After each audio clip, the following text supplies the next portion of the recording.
My name is Dermot Moore.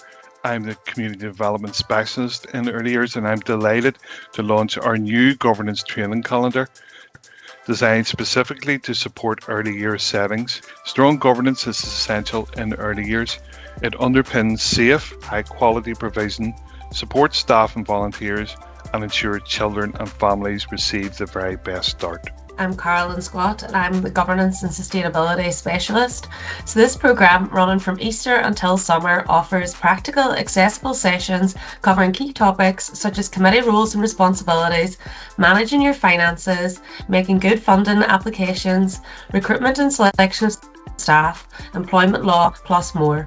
Whether you're a chairperson, committee member, manager, or staff, these sessions are designed to build confidence and strengthen your setting's sustainability.